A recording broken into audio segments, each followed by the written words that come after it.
Assalamualaikum warahmatullahi wabarakatuh. Yang saya hormati Ibu Anissa Humairah, Sarjana Pertanian, Magister of Bioteknologi, selaku dosen pengampu pada mata kuliah Biologi Molekuler. Perkenalkan, saya David Kurniawan Yusuf dengan NIM 2311 201005 dari Program Studi Bioteknologi Fakultas Sains dan Teknologi Universitas Aisyah Yogyakarta. Di sini saya akan menjelaskan mengenai apoptosis pathway, yaitu regulasi ekspresi gen pada protein caspase 3.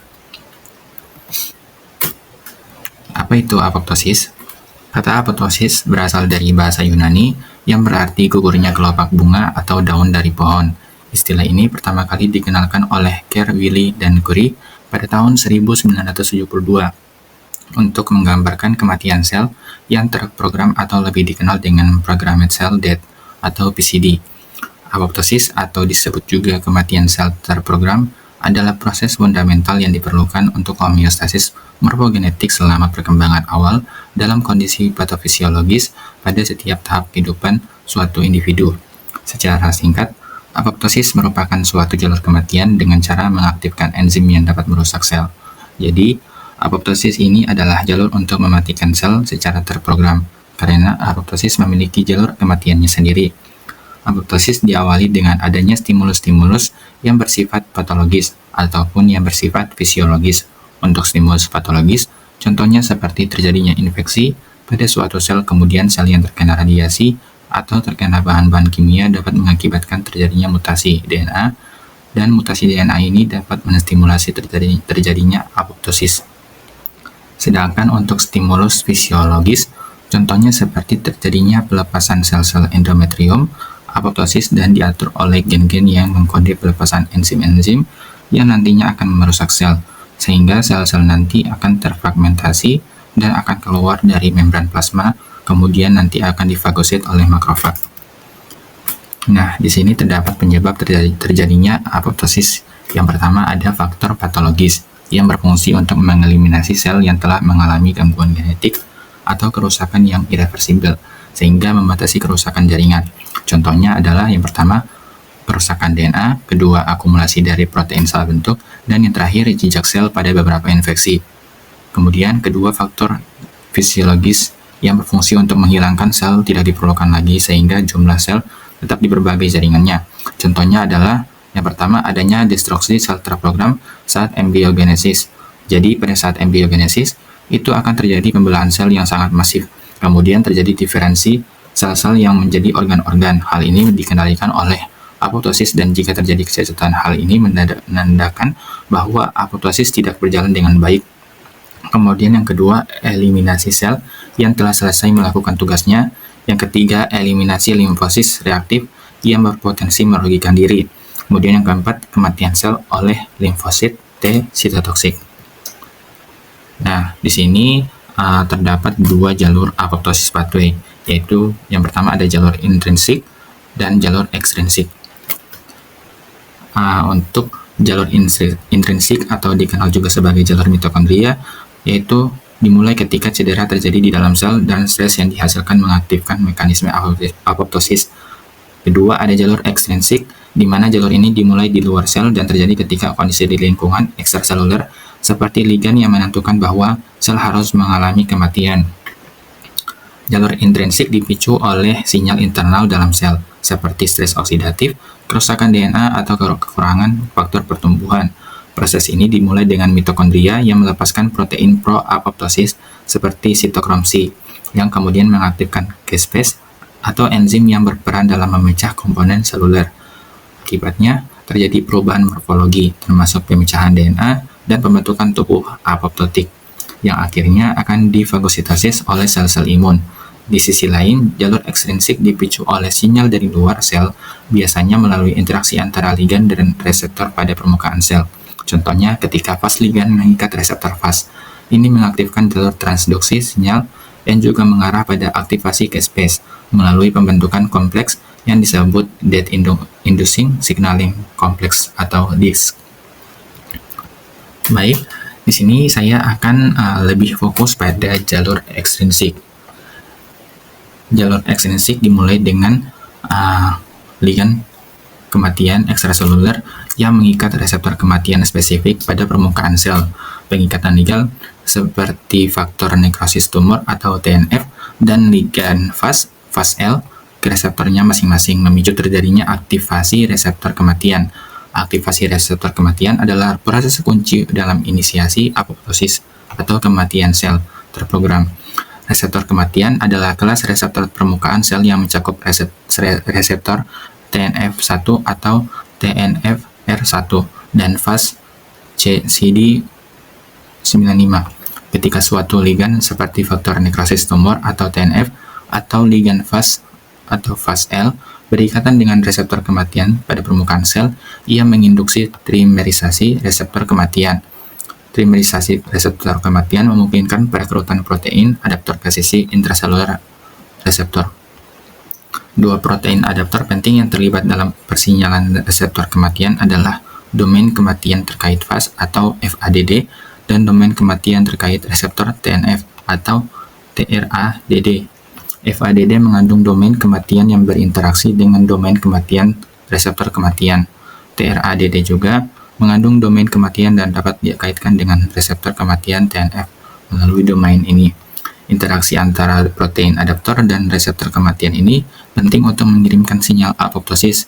Setelah FADD atau TRADD direkrut ke kompleks reseptor kematian, ia dapat merekrut dan mengaktifkan molekul persinyalan hilir, membentuk kompleks yang disebut kompleks persinyalan penginduksi kematian atau DISC.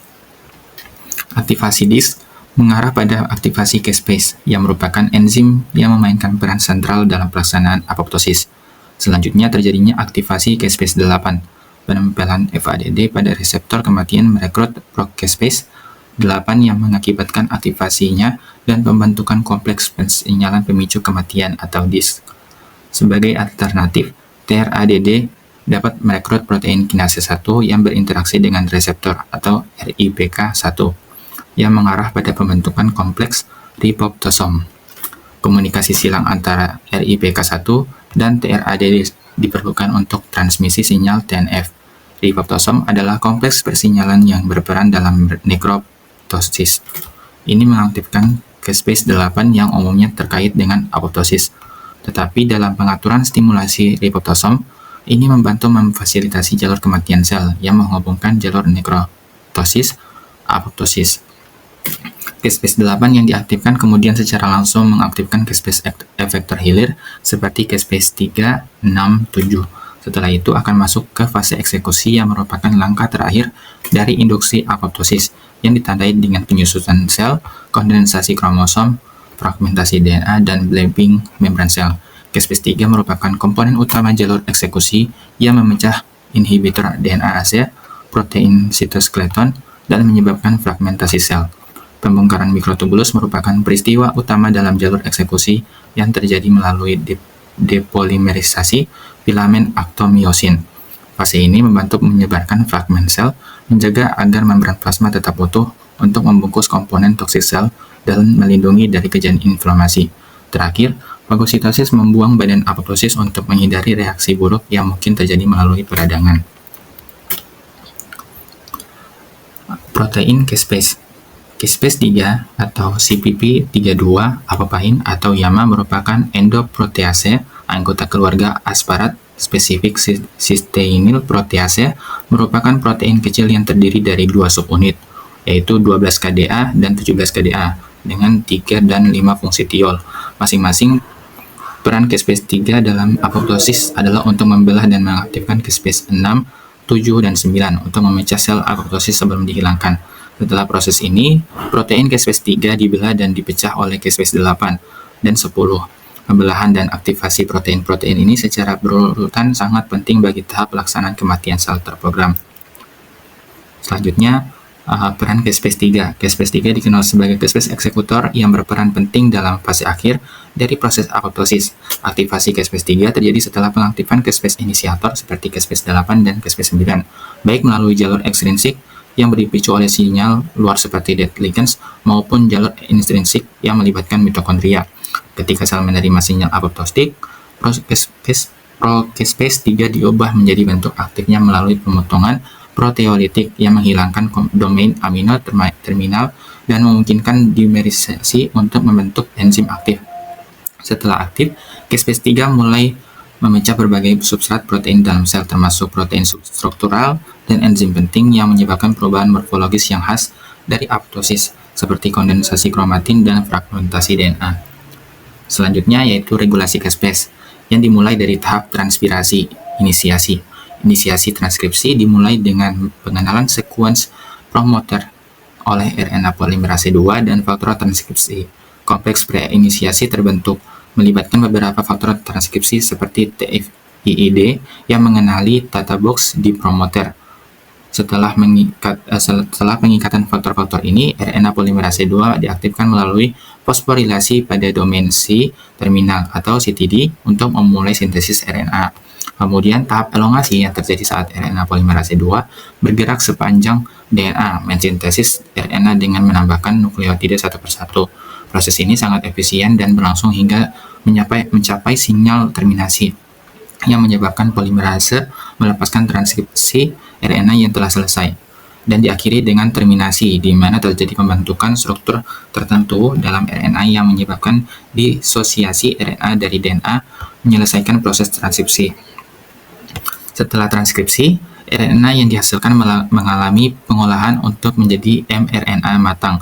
Proses ini mencakup penambahan cap 5 dan poli A tail di ujung 3, serta pemotongan intron melalui splicing. Cap 5 berfungsi melindungi mRNA dari degradasi dan membantu dalam proses translasi, sedangkan poli A tail meningkatkan stabilitas mRNA dan memfasilitasi transportasi keluar dari inti sel. Splicing intron dilakukan oleh kompleks spliceosom yang menghilangkan urutan non-coding dan menyatukan ekson untuk membentuk mRNA yang siap diterjemahkan. Kemudian selanjutnya pada tahap post-transkripsi, yaitu mRNA yang telah diproses akan mengalami pengawetan dan transportasi ke sitoplasma.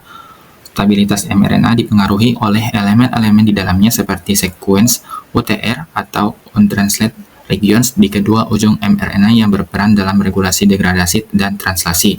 Selain itu, interaksi dengan protein pengikat RNA juga menentukan umur hidup mRNA dalam sitoplasma. Kemudian ada regulasi translasi. Selanjutnya masuk ke proses translasi, yaitu proses di mana mRNA diterjemahkan menjadi protein. Proses ini dimulai dengan pengikatan ribosom ke mRNA, diikuti oleh pencocokan tRNA dengan kodon pada mRNA. Ribosom bergerak sepanjang mRNA, membentuk rantai polipeptida dengan menggabungkan asam amino sesuai urutan yang ditentukan oleh mRNA. Enzim peptidil ditransferase di ribosom mengkatalisis pembentukan ikatan peptida antara asam amino sehingga menghasilkan protein caspase 3. Setelah sintesis protein caspase 3 mengalami modifikasi post-translasi yang penting untuk fungsinya. Modifikasi ini dapat mencakup fosforilasi, glikosilasi, atau pemotongan proteolitik untuk mengaktifkan bentuk enzimatiknya. Modifikasi ini tidak hanya mempengaruhi aktivitas enzim, tetapi juga stabilitas dan lokasi fungsional protein dalam sel. Dalam konteks apoptosis, caspase 3 seringkali diaktifkan melalui jalur sinyal tertentu yang merespons stres seluler atau sinyal kematian. Baik, regulasi ekspresi gen protein caspase 3 memainkan peran krusial dalam proses apoptosis, yaitu kematian sel terprogram yang penting bagi pengembangan dan homeostasis jaringan. Caspase 3 berfungsi sebagai eksekutor utama dalam jalur apoptosis, mengaktifkan serangkaian protein yang menyebabkan degradasi komponen seluler. Aktivasi caspase 3 dipicu oleh sinyal dari jalur intrinsik dan ekstrinsik yang mencerminkan respon terhadap stres seluler atau kerusakan DNA. Penelitian menunjukkan bahwa ketidakteraturan dalam ekspresi atau aktivitas caspase 3 dapat berkontribusi pada perkembangan berbagai penyakit termasuk kanker. Oleh karena itu, pemahaman yang lebih mendalam tentang regulasi caspase 3 dapat membentuk atau membuka peluang untuk pengembangan terapi yang lebih efektif dalam mengatasi gangguan terkait apoptosis. Berikut adalah referensi yang menjadi bahan acuan saya dalam presentasi mengenai regulasi ekspresi gen protein caspase 3 pada jalur apoptosis. Lebih dan kurangnya saya mohon maaf. Wabillahi taufiq wal hidayah. Wassalamualaikum warahmatullahi wabarakatuh.